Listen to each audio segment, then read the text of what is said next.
Okay, so you remember how all those underworld assassins have rules? The biggest one is you cannot kill anyone inside the Hotel Continental. It's like a safe zone. But at the end of the last movie, John Wick totally broke that rule and killed a guy right inside the hotel. So now the High Table, they're like the big bosses of the whole assassin world, has labeled John Wick excommunicado. That basically means he's been kicked out of the club and all his privileges are gone. And to make things worse, they've put a $14 million bounty on his head. Every killer in the world is going to be coming for him. John knows he's in deep trouble, so he goes to this old library in New York. He's got a secret stash there with a picture of his dead wife and some special stuff, like these old coins and a marker, a blood oath medallion. This stuff is his only hope. But before he can even leave, this giant assassin attacks him. They have this insane fight, and John ends up killing the guy with a book. It's so brutal. He gets out of the library, but now this whole gang of assassins is hot on his trail. They're experts in martial arts, and they just keep coming at him. John fights him off and just keeps running. Meanwhile, this super serious lady from the High Table, called the Adjudicator, shows up. She goes to see Winston, the manager of the Continental, and this other crime boss. She's like, "You two helped John Wick escape. You broke the rules. You have 7 days to get your affairs in order," which basically means they're both in huge trouble for helping John. John, still on the run, finally makes it to the secret theater. This is where he grew up and got his assassin training. He finds the director, the tough lady who runs the whole show. She trains boys to be killers and girls to be ballerinas. It's super intense. John asks for her help, and at first she's like, "No way, you're excommunicado." But then John shows her that marker, that medallion. And in their world, if someone presents a marker, you have to help them. It's a debt that must be paid no matter what. You can't refuse. John gets there and meets up with his old friend, Sophia. She's also a badass assassin and runs the Continental over there. Sophia already knows John's in huge trouble, and she's like, "Sorry, John, I can't help you with this. It's too risky." But then we find out that years ago, John helped Sophia get her daughter to safety. In return, she gave him one of those markers, one of those blood oath pendants. And just like before, John shows it to her. Sophia knows she has to honor it. The promise is a huge deal in their world, so she agrees to help. John tells her he needs to find the Elder. This is the guy above the High Table, the one who really runs everything. John thinks if he can just talk to the Elder, he can get the contract called off and maybe, just maybe, get to live a normal life. Sophia knows a guy who knows a guy. They go meet this local crime boss who can tell them where to find the Elder. The guy tells them, "Walk into the desert until you can't walk anymore. Then the Elder will find you." But after spilling the beans, the guy wants payment. He tells Sophia he wants one of her 2 amazing, highly trained dogs. Sophia loves her dogs, so she's like, "No way." The guy gets mad and shoots one of the dogs. Bad move. Sophia goes absolutely ballistic and shoots him right back.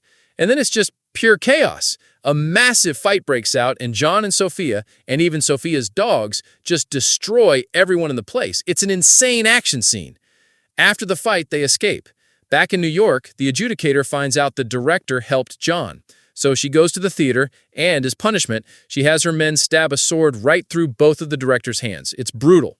Meanwhile, John and Sophia make it to the desert. Sophia's done her part. Her debt is paid. She says goodbye to John and heads back home with her dogs. Now it's just John, all alone, walking through this endless desert looking for the Elder. He walks and walks until he finally collapses from the heat. Some guys on camels find him passed out and take him to the Elder's camp.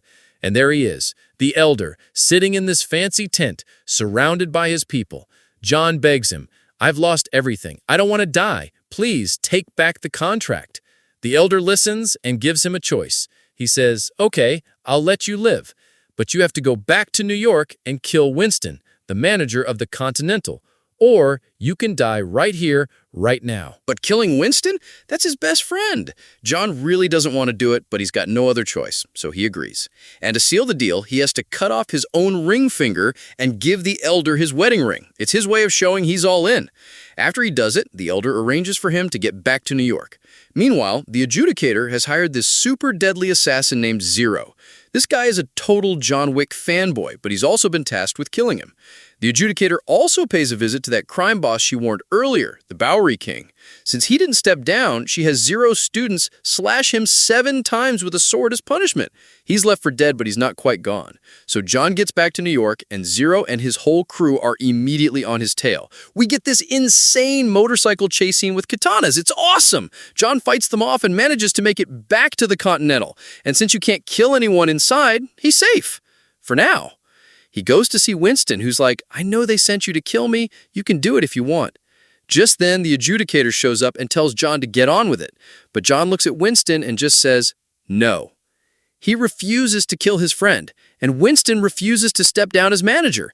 The adjudicator is furious. She's like, you have no idea what you've just done. She declares the Continental deconsecrated. That means it's no longer a safe zone. All bets are off. The hotel is open for business, and anyone can be killed inside. She sends this message out to every assassin in the world, and then all hell breaks loose. The High Table sends in waves of their own heavily armed soldiers to kill John and Winston. Zero and his gang also storm the hotel. It's a full-on war inside the Continental. We get some of the best fight scenes ever. John just goes to work, taking out soldier after soldier. He even has this crazy fight with Zero's students in a room full of glass where it's impossible to tell who's who. In the end, John takes them all down and finally kills Zero himself. The adjudicator sees that John is just too much for them, so she changes tactics. She calls Winston and makes him a deal. She's like, kill John Wick and I'll give you your hotel back. Everything goes back to normal. You'll even get a seat at the High Table. John hears the whole thing. He and Winston look at each other. Winston says, I have to protect my hotel. I've given my whole life to it. And then he starts shooting John. John falls off the roof of the hotel and lands in an alleyway below. The adjudicator is pleased. She tells Winston his hotel is back in business. Then she goes to check for John's body, but it's gone. She's like, if he's alive, he's a threat to both of us.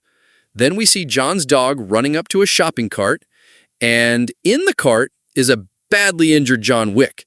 And the person pushing the cart? It's the Bowery King, the crime lord who got slashed up.